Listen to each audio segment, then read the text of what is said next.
2주 동안 제가 보지 못해서 굉장히 많이 보고 싶었습니다. 그래서 그 마음을 담아서 몇 분한테 보고 싶었습니다. 보고 싶었어요. 일주일 만에 이렇게 봐도 보고 싶어야 되는 게 당연한 것이겠죠. 제가 금요일 날 새벽 기도 인도하면서 말씀을 드렸는데, 이번에 LA 갔다 오면서 정말 이제는 저도 포트랜드 사람이 다 됐다고 느낀 것은 LA가 별로 안 좋더라고요. 물맛도 안 좋고 공기도 안 좋고, 저랑 같이 사는 어떤 분은 그러시더라고요. 하늘도 다르다. 여기가 워낙 날씨가 좋고 참 청명해가지고, 그래서 이번에 참 좋은 시간 보내고 이렇게 잘 돌아왔습니다. 제가 사진 몇 장 보여드리겠습니다. 혹시 아시는 분 계실지 모르겠어요. 리 탐슨 영이라는 흑인 배우입니다. 사실은 그 어릴 때 티네이저 때 그 디즈니 채널에서 한 그 잭슨 쇼라는 그 드라마 주인공이었고, 명문 USC에 가서 영국 공부하고 정말 헐리우드에 전도 유명한 그러한 배우였습니다. 다음 사진 보여주시죠. 이분은 아실 거예요. 박용화라는 분입니다. 2005년도에 박용화 맞죠? 2005년도에 그 일본에 있는 그 일본 골든 디스크라는 그 상 최초로 한국 사람 최초로 받고, 그 이후 4년 동안 계속 받았고 한국에서도 아주 연기자로 잘 알려졌던 그러한 분입니다. 세 번째는 이제 로빈 윌리엄입니다. 정말 저도 많이 좋아했는데 사람들 많이 웃겼던, 많은 영화에 출연했던 그러한 분, 로빈 윌리엄스입니다. 세 사람의 공통점이 있지요. 다 아시리라 생각합니다. 세 사람 다 스스로 목숨을 끊은 사람들입니다. 참 안타깝고, 사실 그 리 탐슨 영이라는 그 배우는 작년에 29의 나이로 자신이 총을 직접 쏴서 죽었고, 또 우리 박용화라는 분은 그 목욕탕에서 목을 매서 33살에 4년 전에 죽었고, 로빈 윌리엄스는 제가 LA에 있는 동안에 크게 이제 그 뉴스가 나왔습니다. 63살인데 자신의 혁띠로 목을 메어서 죽었습니다. 굉장히 안타까운 일이고 슬픈 일입니다. 이분들이 모르겠습니다. 아무도 알 수 없는 일이죠. 오랜 기간 동안에 자살하겠다는 그러한 생각을 가지고 행동을 옮긴 것인지, 아니면 충동적인 것에 그것을 이기지 못하고 목숨을 끊은 것인지 알 수 없지만은 그들은 목숨을 끊었습니다. 우리 이런 걸 봤을 때, 들었을 때 우리가 사실은 굉장히 아이러니합니다. 안 됐다는 생각도 들고 왜 그랬을까 하는 생각도 들지만은, 우리 스스로도 어떨 때는 그런 생각이 들 때가 있다는 것이죠. 혹시 여러분도 혹시 이런 생각이 있을 때가 있을런지 모르겠습니다. 사실 성경에는 여러분 스스로 목숨을 끊기 원하는 인물이 한 사람 나옵니다. 우리가 너무나 잘 알고 있는, 또 들어서 공부해서 알고 있는 엘리야입니다. 엘리야가 그런 모습이 있었죠. 오늘 그 말씀 함께 나누기 원하는데, 열왕기상 19장 1절부터 12절까지의 말씀, 구약 549페이지에 있습니다. 우리 함께 찾아서 교독하도록 하겠습니다. 열왕기상 19장 1절부터 12절까지의 말씀.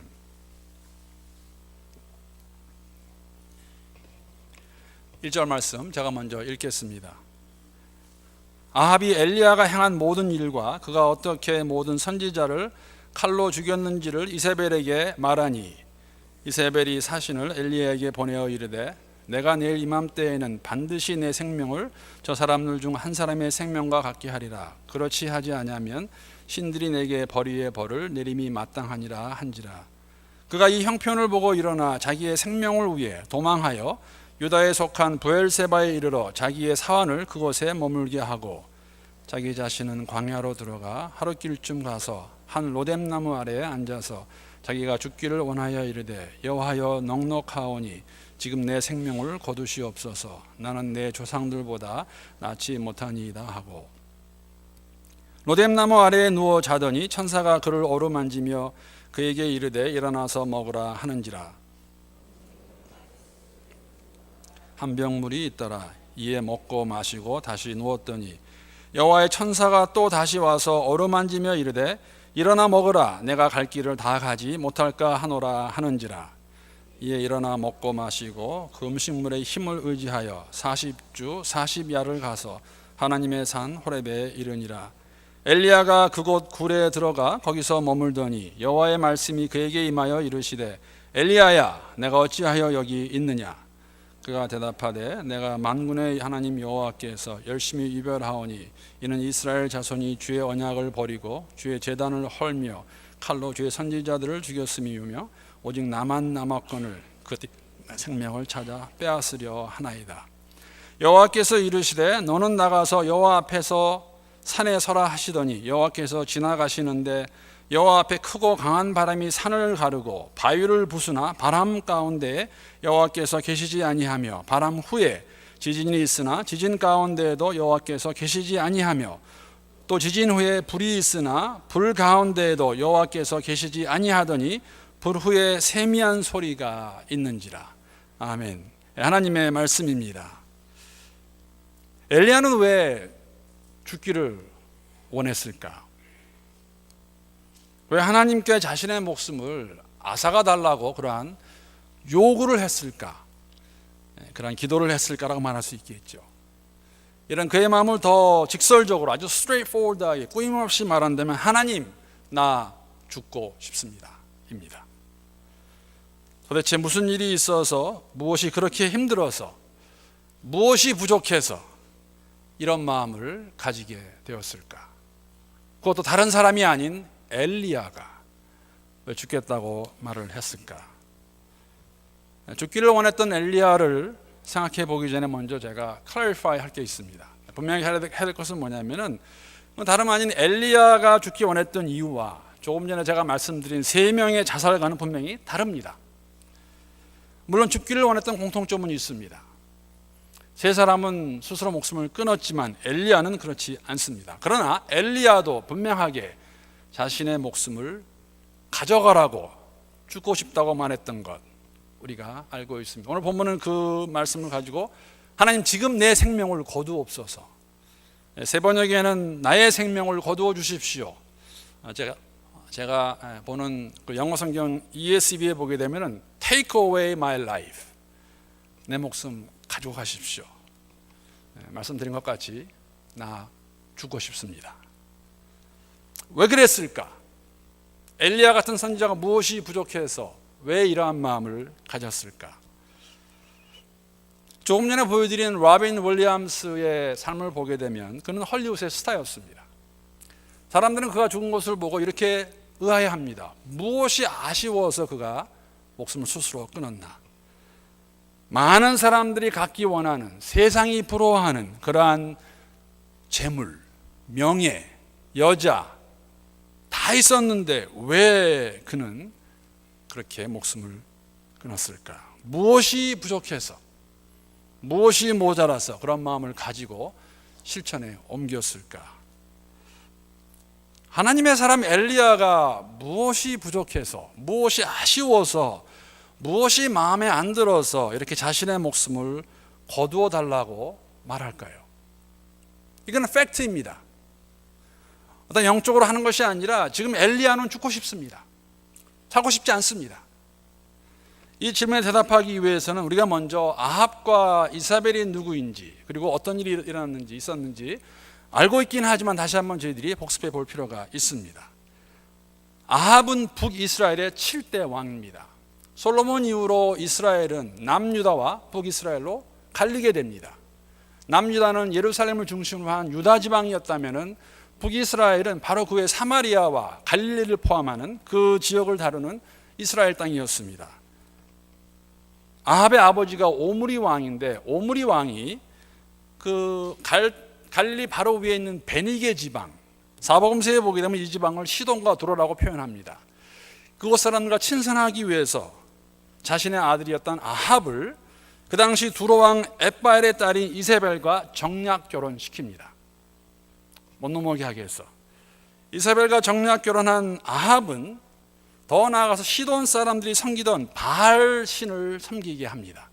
섬기는 정도가 아니라 북이스라엘의 수도였던 사마리아 궁전 옆에 바알의 사당과 아세라 목상을 세워둡니다. 그리고 모든 백성들에게 그 바알과 아세라에게 절하게 하는 것이죠. 그들을 섬기게 하는 것이죠. 우리가 알고 있지만 더 나아가서 850명의 바알과 아세라 선지자들을 그가 보호하고 육성하고 키워서 하나님의 백성들이 점점 더 우상 숭배하도록 만든 장본인, 북이스라엘의 모든 왕과 왕부 중에서 가장 악했던 로얄 커플입니다. 그들이 아합과 이세벨입니다. 하나님 그대로 내버려두지 아니하시죠. 엘리야를 부르셔서 엘리야를 통해서 경고하십니다. 땅에 기근이 있을 것이면 너희들이 고통을 받을 것이다. 성경의 창세기부터 계시록까지 주제 중에 하나가 뭐냐면 하나님 선택하신 그 백성들, 하나님 말씀을 떠나 살 때마다 하나님 보여주십니다. 아니다, 돌아와라. 돌아오기 위해서 어려움을 주시는 것이죠. 이 당시에는 가뭄을 통해서 이스라엘 백성들이 어려움을 주었습니다. 왜? 그들이 돌아오기를 바래서. 돌아오지 않았을 때에 우리가 알고 있다시피 엘리야를 통해서 비가 오게 하시고 그 제단에 모든 것을 다 불러 태워버리시고 850명의 선지자를 죽이는 엄청난 경험을 한 엘리야인데 그 엘리야가 지금 죽기를 원합니다. 아마도 아합만 있었지 이세벨은 없었는지도 모르겠습니다. 그 850명을 죽일 때에 이세벨이 아합으로부터 이 일을 듣습니다. Did you know? 그렇죠. 알고 계셨어요? 이 엘리야라는 선지자가 우리가 그렇게 양육하고 키웠던 선지자 850명을 다 죽여버렸습니다. 이 이야기를 들은 엘리야가 어떻게 보면 굉장히 의아합니다. 야, 어떻게 그렇다고 그 말을 듣고 이사벨이 엄포를 놓는 것이죠. 그래? 그러면 내가 내일 이맘때까지 너를 죽여버리겠다라는 그 말을 듣고 목숨을 부지하겠다고 도망을 갈까? 도망갔습니다. 엘리야가 그 말 듣고. 하루 정도 지나고 나니까 마음에 변화가 생겨요. 에이, 더 이상 살고 싶지 않다. 하나님 제 목숨 거두어 주십시오 라는 요구를 하나님께 드립니다. 여러분 어떻게 생각하세요? 여러분과 저였다면 어떠한 반응을 보였을까? 엘리야가 이런 일을 오늘날 여러분과 제가 묘사한다면 정말 그는 영적으로 큰 승리를 거둔 사람이에요. 혼자서 850명 대항해서 그들을 다 죽였는데 그렇게 엄청난 영적 승리를 맛본 그가 바로 이어서 하나님께 이러한 요구를 할 수 있을까? 죽기를 바랄 수 있을까? 왜 그랬을까? 오늘 본문을 보게 되면은 제가 두 가지의 이유를 엿볼 수 있습니다. 첫 번째는 뭐냐면은 아마도 엘리야에게는 영적 피곤함이 비슷한 것 같습니다. Spiritual exhaustion, burnout이에요. 사실 영적으로 힘들고 피곤할 때에는 육적인 피곤함도 함께 있습니다. 오늘 본문 4절에 보게 되면 엘리야 이런 고백이 나오죠.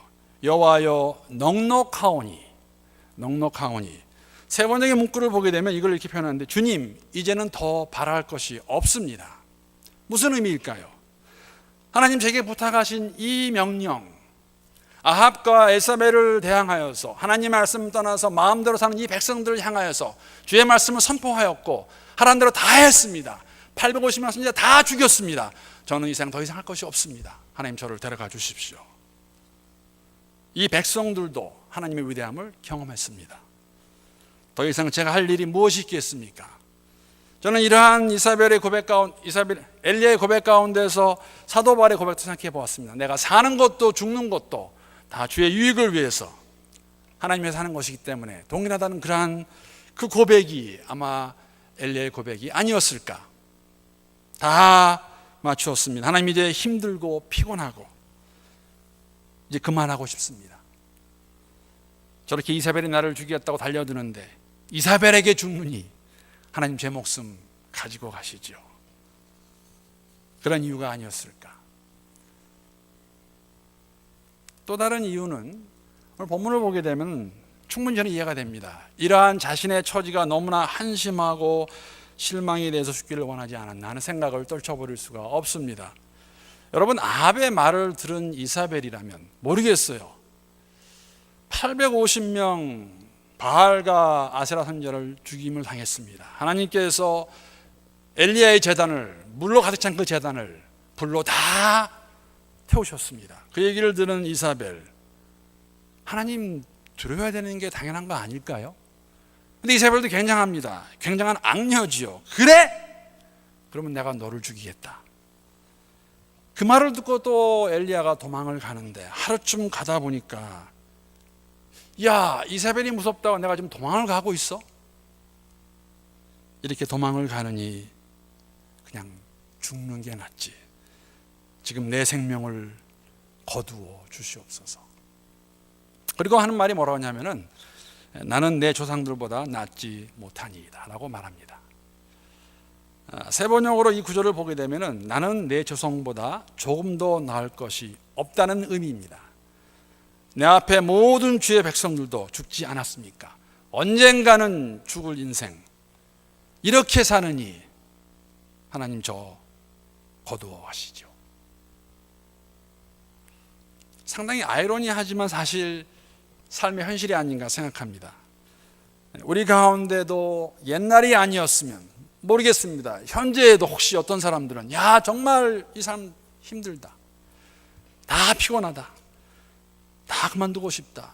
여러분, 근래에 이름만 되면 알 수 있는 미국의 목회자들의 자녀들도, 신학교 총장의 자녀도 스스로 목숨을 끊었습니다. 남의 일은 절대 아닙니다.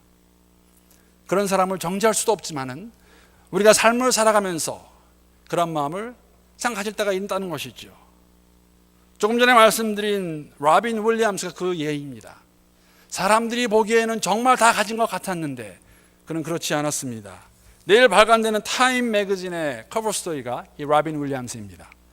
여기에 보게 되면은 기사가 나와 있는데 그 로빈 윌리엄스가 어느 날 정말 많은 사람 앞에서 연기를 족하는 거죠. 코미디하고 사람들의 우레와 같은 박수를 뒤로 하고 뒷방에 백스테이지에 가서 친구에게 이런 말을 합니다.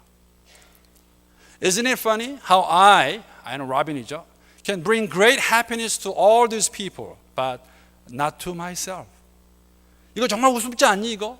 나는 이 많은 사람들에게 행복, 기쁨을 줄 수 있는데 내 스스로에게 그럴 수 없다는 것이, 사람들을 정말 웃기면서 페임도 얻고 웰스도 얻고 다 얻었지만 자신에게는 행복이 없었습니다. 이 타임 매거진 보게 되면 어떤 인터뷰하는 사람이 오래전에 한 이야기지만 스스로 목숨을 끊었기 때문에 그 인터뷰를 다시 실은 글이 나옵니다. 거기에 보게 되면은 로빈 윌리엄스가 이런 말 합니다. 유명인이라는 그 자체가 마약과 같은 것이다 라고 말한 적이 있다고 합니다. 사람들의 인정을 받고 사는 자이기 때문에 인기가 있고 없고가 그 자체가 마약과 같다는 것이겠죠. 인기가 있으면 그래도 좀 만족할 수 있는데 인기가 없으면 그 공허함을 마약으로, 술로, 도박으로, 아니면 여자로 채우기 원하는 그러한 삶, 그 삶 자체가 마약과 같다는 그런 의미겠지요. 로빈 윌리엄스는 그런데 모든 걸 가지고 있었습니다. 끝까지 사람들을 그를 인정해 주었고 정말 그만한 코미디언 액터가 없다고 그렇게 말을 해 주었지만 그는 63살의 나이로 자신의 삶을 스스로 마감했습니다. 물론 같은 스케일이 될 수는 없겠지만은 저도 가끔씩은 그러한 생각을 갖습니다. 특히 여러분, 이렇게 말씀을 드리는 것은 사람이기 때문에 우리가 힘들고 어렵고, 특히 목회자는 어떤 경우에 정말 사람들이 많이 인정해 주는 것 같은 그러한 분위기가 있을 때 그런 마음 가질 수가 있어요. 집회를 인도하고 나왔는데 사람들이 은혜 많이 받았습니다 했을 때 갖는 공허함이 있을 수 있는 것이죠. 그 이유는 제가 말씀드릴 것입니다. 그러면서 질문하지요. 무엇을 위해, 누구를 위해 왜 이렇게 죽도록 힘들게 살까? 저만 그러겠습니까? 이 땅에서 무엇을 보겠다고 우리가 이렇게 열심히 최선을 다해 사는데 무엇을 위해, 왜, 누구를 위해 힘들고 다 그만두고 싶고 다 놓고 싶고 엘리야 같이 죽고 싶다고 말할 수도 있겠지요.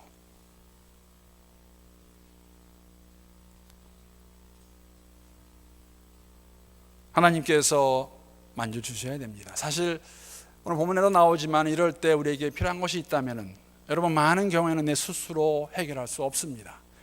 함께 이야기를 나눌 만한 친구가 있으셔야 돼요. 그것을 우리는 공동체라고 말할 수 있습니다.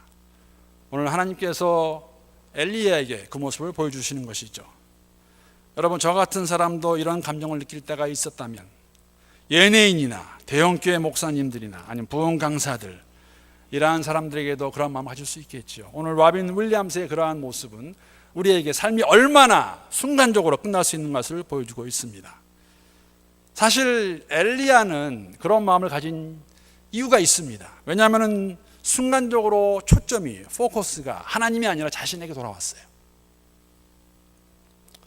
하나님이 하신 것을 인정하지 못하고 보지 못했을 때, 순간적이었지만 자신이 중심이 되었을 때 이런 상황이 일어났다는 것이죠. 만약 엘리야가 처음부터 끝까지 모든 것이 하나님이 하시는 것을 그가 인정했고, 아합과 이사벨 때문에 고통받는 그 백성들에게 비를 주시는 그 하나님의 능력을 그가 인정했다면, 그것을 기뻐하는 그 백성들을 기억했더라면 엘리야가 거기에 앉아서 로덴나무 안에서 하나님 나 죽고 싶습니다 그런 말을 했을까? 어쩌면 850명을 죽인 것도 자신이 했다고 생각했는지도 모르겠습니다.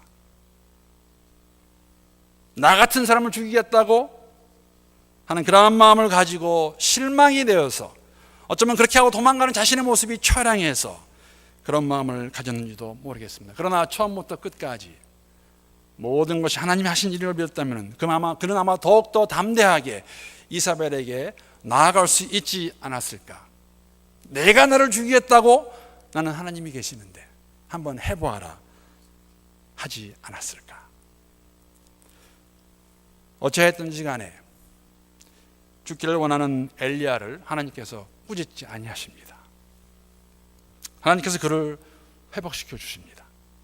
오늘 본문은 세 가지로 저희가 회복시키는 하나님의 모습을 볼 수가 있습니다. 첫 번째는 하나님께서 엘리야에게 아무것도 묻지 아니하시고 따지지도 아니하시고 책망도 아니하시고 휴식을 주십니다. 로덴나무 아래에서 죽기를 원했던 엘리야에게 그를 재우시고 까마귀를 통해서 먹을 것을 공급하십니다. 까마귀가 먹을 것을 주는 것은 처음 일은 아니죠. 17장에 보게 되면은 까마귀를 통해서 떡과 고기를 공급하신 하나님 모습을 볼 수가 있습니다. 여러분, 사실은 제가 그 모습 보면서 엉뚱한 생각이 들었어요. 까마귀가 가져왔던 그 떡과 고기, 그것을 보자기에 싸서 가져왔을까? 아니면은 그냥 부리로 물어왔을까? 부리로 물어왔으면 좀 힘들었을 것 같아요. 까마귀에 침이 들어가 있는 약 2년 이상을 그렇게 공급하시는 하나님의 유머예요. 하나님이십니다. 다시 로덴나무 아래에 있는 엘리야에게 아무것도 묻지 아니하시고 그를 재우시고 깨우셔서 물 주시고 먹을 거 주시고 또 재우시고 깨우셔서 물 주시고 먹을 거 주시고 쉬시게 하십니다. 어떻게 보면은 시간적으로는 좀 아이러니해요. 목숨을 구하겠다고 도망가다가 죽겠다고 있는 그 자리에서 하나님 그것을 사용하셔서 회복시키시는, 휴식을 주시는 그 모습, 하나님의 방법과 시간에 따라서 그렇게 하시는 것이죠. 여러분, 하나님이 우리를 사랑하시기 때문에 우리는 어떤 경우에는 이번과 같이 제가 휴가를 갔다 오면서 휴식할 수 있지만 그렇지 않을 경우에는 하나님 주권적으로 그 일을 하시기도 합니다. 우리의 몸이 아프게 하셔서 쉬게도 하십니다. 우리의 사업이 잘 안 되게 해서 쉬게도 하십니다.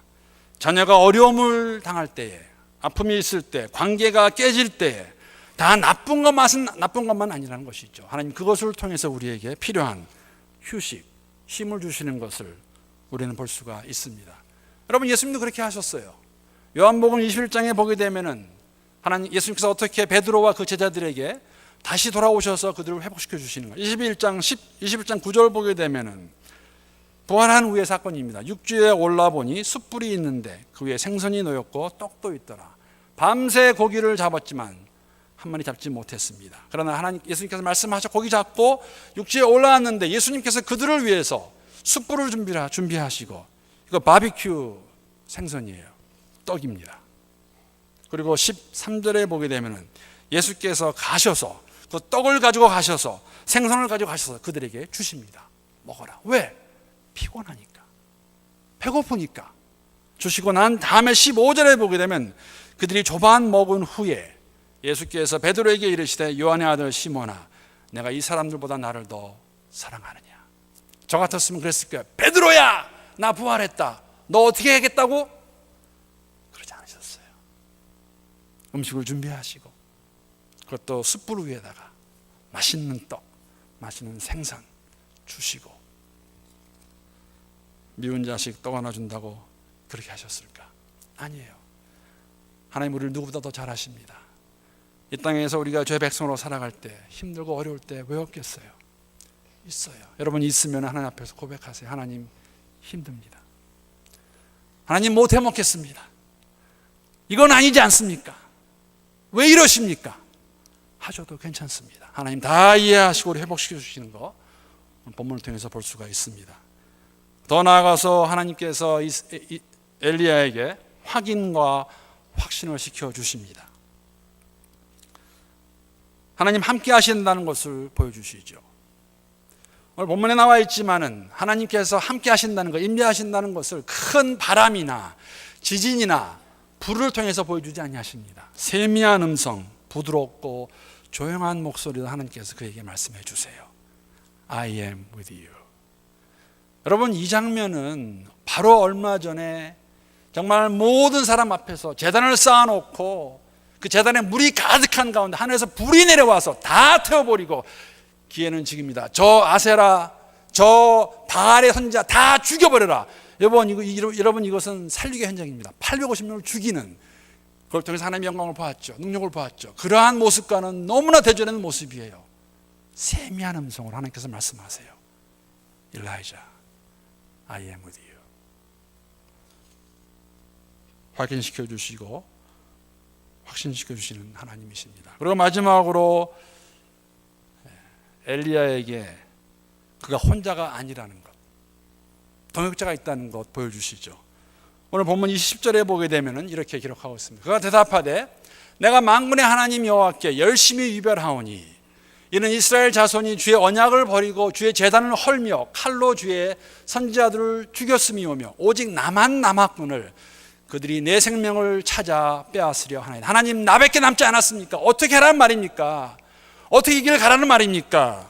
하는 그 엘리야에게 하나님께서 뭐라고 말씀하십니까? 19장 18절 말씀 보게 되면은 그러나 내가 이스라엘 가운데 7,000명을 남기리니 다 바알에게 무릎을 꿇지 아니하고 다 바알에게 입맞추지 아니한 자니라.